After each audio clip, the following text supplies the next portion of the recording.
Hello, humans, and welcome to another episode of Gen X Gamer. Today, we're going to talk with Rexer. We're going to have a frank discussion here.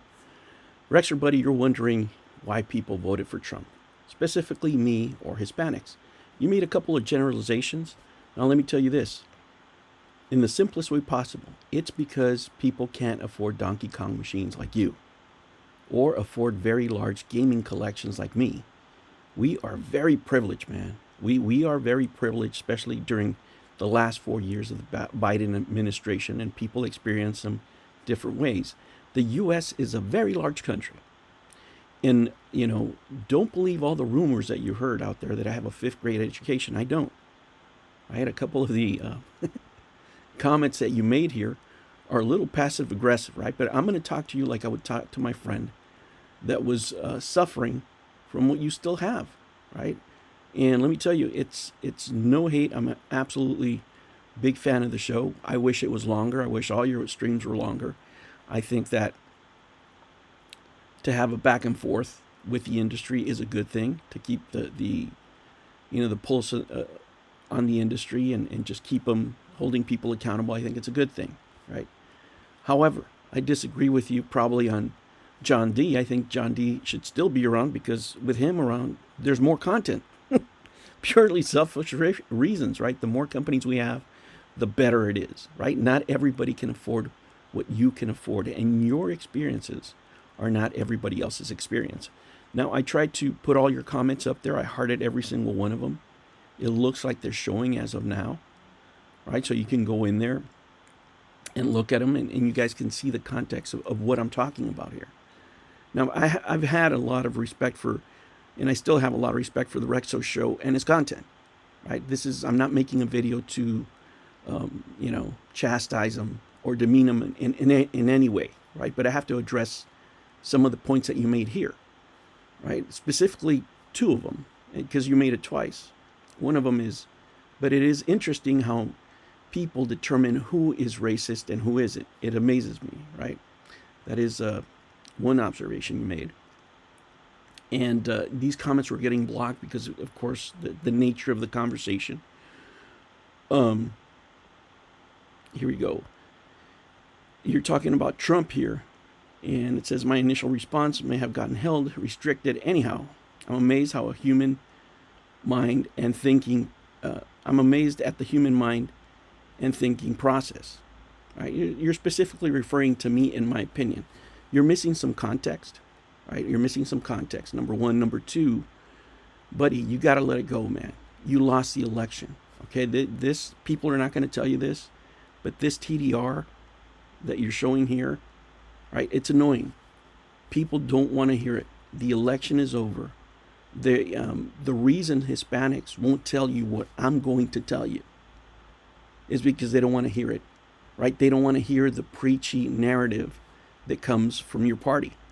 You state here that you're not gonna gonna reveal who you voted for. Well, you can only vote for two people, right? But it doesn't matter. You clearly hate Trump, right? And you say here, I see the rich people vote for him. I see white nationalists vote for him. I see why certain people vote for him. I don't see white people who disagree with everything he does and all the things he failed out votes for him. Well, it's a big country.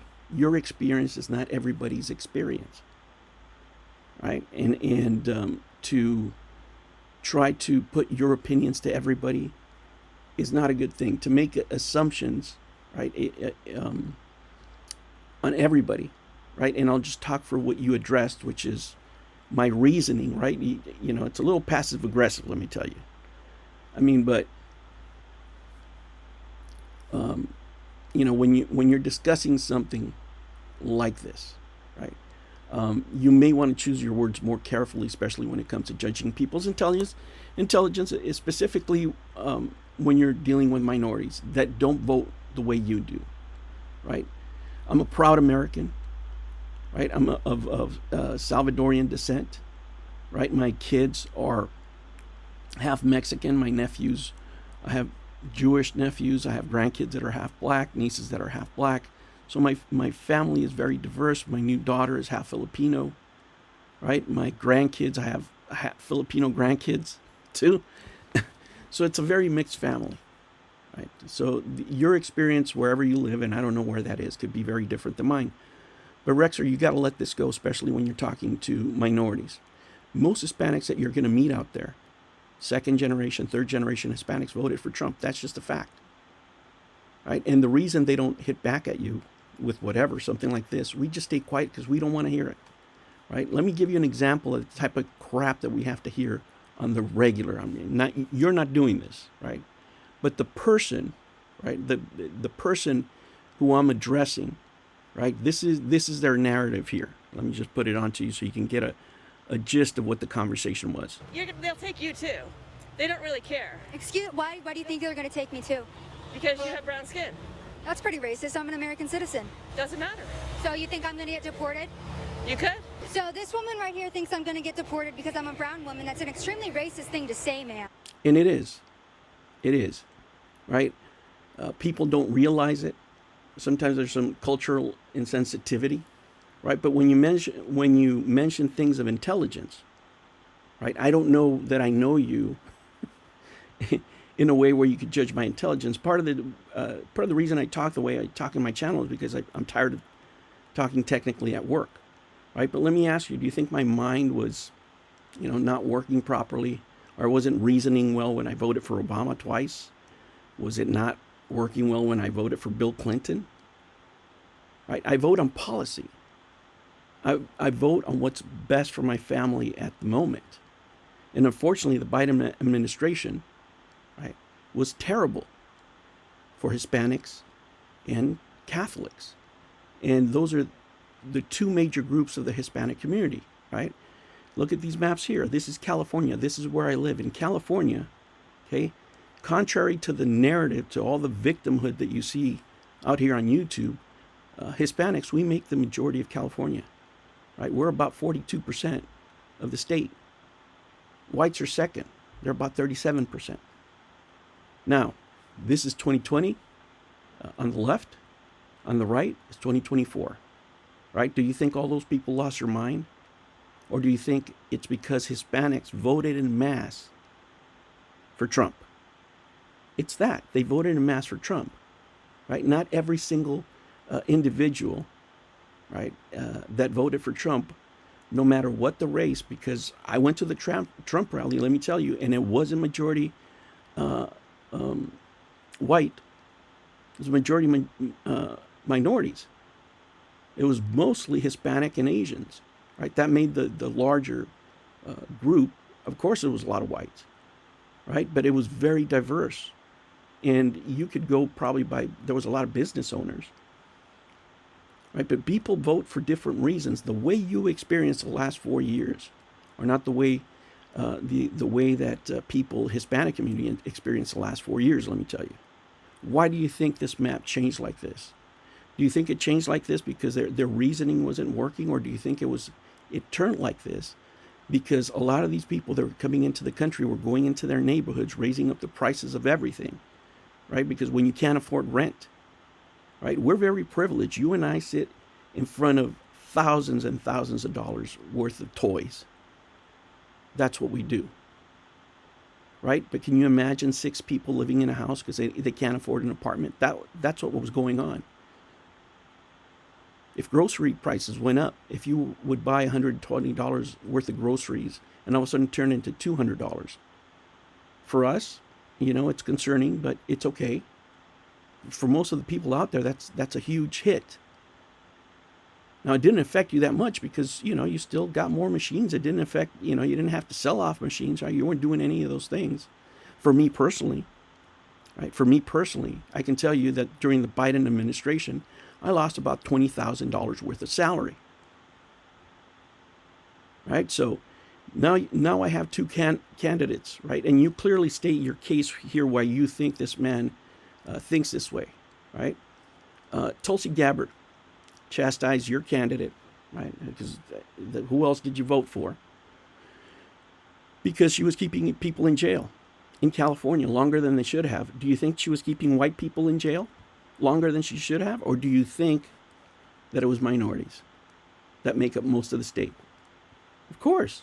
That's why you see this map turning here. Not only the economy, but its policy. Okay? Tulsi Gabbard shredded her for that. That she couldn't, after that, she couldn't run for president herself. She had to end up in the ticket with Biden. Biden is the same man that used to speak affectionately about Eastland, who was a known segregationist. That was his buddy, funded his campaign, had no problem. Right? So we're not a monolith of people. And that's what we hear all day. And I'm not saying that you do this by the way, Rexer, but I need you to understand the context of the conversation. Right? So if you don't understand why a highly educated person such as myself, and I'm staring right now at my Alpha Sigma Lambda certificate, right? I'm not the smartest person in the world, but 3.92 is pretty good for a GPA, wouldn't you think? I think so, right? The school thinks so. The people that pay me think so, right? And even though I speak in these terms, right, with people that are unreasonable and insulting me and I lose my temper with, it's not because I have a fifth grade education and just lay out fifth grade insults. It's because the nature of the conversation, right?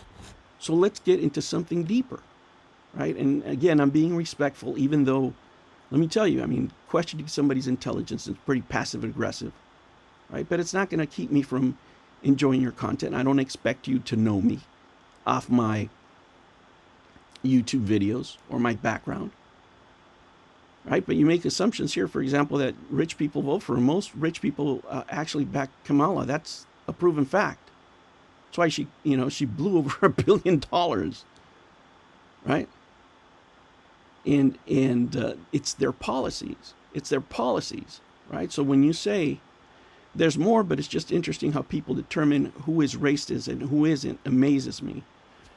Well, you're talking about me. This is the only people that you're talking about. This is my video, right? So if somebody calls me a racist Nazi, token racist Nazi, that's how I determine they're racist, right? Because a white person can't tell me what my experience is going to be as a brown person in America. I don't even see myself as race, right? Most of the people that I interact with during my life when I'm in California are not white. So I'm not a minority. And anybody that's crying on the internet claiming otherwise and is living in a Hispanic neighborhood is full of it. Right? It's just numbers. Right? And as far as the people that you don't see complaining, right? Nigerians also voted en masse for Donald Trump. So did the Japanese. So did the Indians, right? From India. So a lot of minorities voted for him. And it wasn't because they don't have good reasoning. It's really deeply concerning that people think, like the one that was attacking me, and I'm telling you this just for context, that, attempt to shame or stereotype people, specifically minorities, for the way they vote, for exercising their constitutional right to vote, their conscience, right? They're being ostracized for that. Now, the underlying assumption of these comments of people that support Donald Trump really equates to like we have a moral failure somehow, or we have racial betrayal, or in your case, we have deficient reasoning. And I'm talking as Trump voters, not as minorities, okay? Now with that, you make assumptions that not all Trump voters are in a bubble, right? Not everybody's the same. People vote for Trump for different reasons, right? When they let these people into the country, for example, right? Let's talk about the Venezuelans. You let Venezuela gang members into the country, the ones that are assaulting cops, the ones that are raping women, the ones that are killing children. When they move into the country, do you think the odds are better that they move closer to you or closer to me? You already know the answer to that, right? So Hispanics don't like gangsters in their neighborhood either, right? But we have more of a chance of living closer to them than you do, because people that think like you have, in the way you're expressing yourself here. You think that you have a moral superior authority in your argument, but you're arguing policies that you don't live with, right? So if you ask a person, who do you want to deal with? Do you want to deal with Kamala Harris that actually puts you in jail for longer periods of time? Or do you want to deal with Donald Trump that's just going to be mean on Twitter? Who do you want? Who do you think they're going to choose? Are we going to choose the people that put gas at $7, right, which is a huge burden on minorities that have to go to work every day? They have to be in the car, especially here in California, long commutes. Do you think they're going to vote for that? Do you think their reasoning is somehow not valid because they choose their economics? Because it really doesn't matter who's president. We just had if you want to gauge them in the same way, a racist, a used to be racist president, or is still racist president, that's out of his mind, so we don't even know who's making the decisions. He was doing it with AutoPen. Buddy, you have to let go of this. The election is over. You cannot be going up to the street and talking to people this way, right?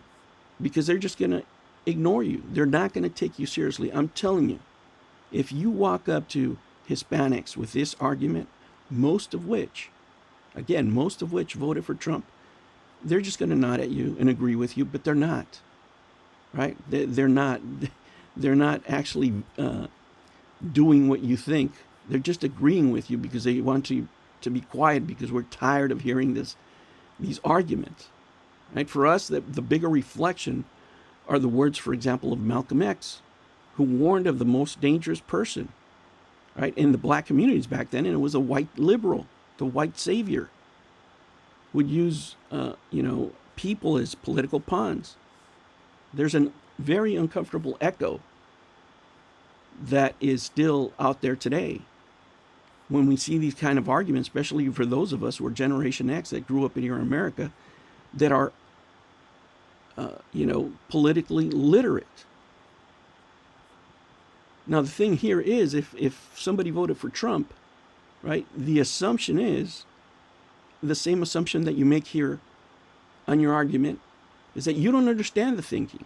Well, I just explained it to you. It's economics. It's easy for you to sit there in front of all those cabinets, in front of thousands and thousands of dollars worth of equipment, right? And just say, you should vote this way.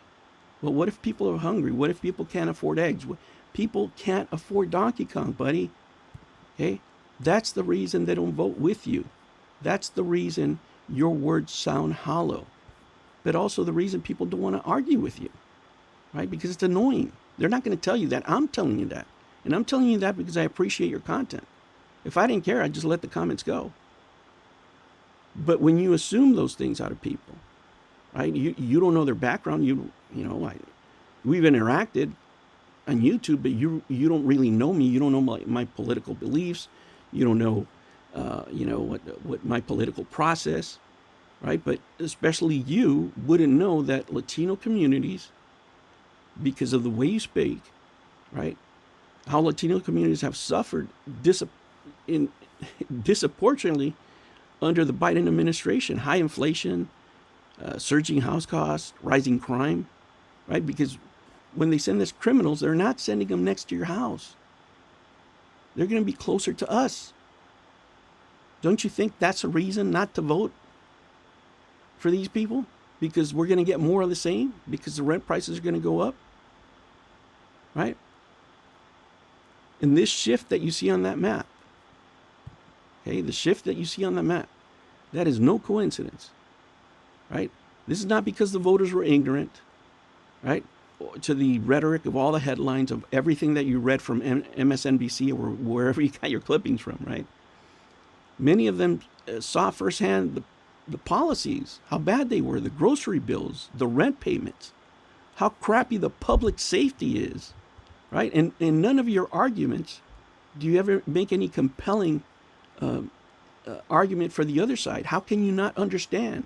You don't understand because you don't have to live with those policies. You don't have to live with that crime in your neighborhood, right? And Biden defenders, or, a lot of them, right? Like things that you put on here. I mean, Biden pardoned his own family members. All politicians are corrupt, right? How bad are your candidates, right? How bad are the policies of the United States? And let's just say that you're absolutely right. I don't believe so, but for the sake of argument, let's say that what you're saying is right. Every single word of it is true. How bad does the Democratic Party have to run the country in order for Hispanics to run en masse and change this map red like this? How bad do you think life has to be, right? Again, Latinos make up most of California, 40%. That's Latinos voting right there for Trump, right? And I haven't even addressed the other thing, which is Catholics, right? And most Hispanics, first-generation Hispanics, are very religious. Most of them Catholics, and the administration, at least the Biden administration, use federal institutions to marginalize Catholics, right? They were under surveillance by the DOJ.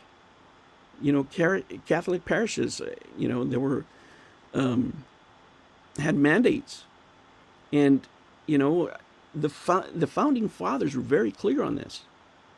Very clear. Religious liberty is not optional. It's the cornerstone of American freedom, right? Remember James Madison. Now, don't ask me which Federalist paper it is because I don't remember, but I remember the quote. If men were angels, no government would be necessary. But this is precisely why we need government, right? So we don't live under mob consensus, right? Individuals they have to have rights. I have to be able to have the right to vote the way I want to vote, right? Without being ostracized simply because of my political beliefs, which I believe to be true, just like you believe yours to be true. I'm not going to stop watching you because you have TDR or you hate Trump or you vote Democrat. Now, let me address this again. The word token, right, used by someone in a political discussion is regrettable, right? Especially if it's used as a slur, which this idiot clearly was using it at this, right? He was using it as this, calling me a Nazi, a racist, and all this other stuff because he is a communist. And I am a full-on capitalist, Rexer. I make no bones about it. I believe it's the best system. I believe it's the reason, right, that we are successful as a nation.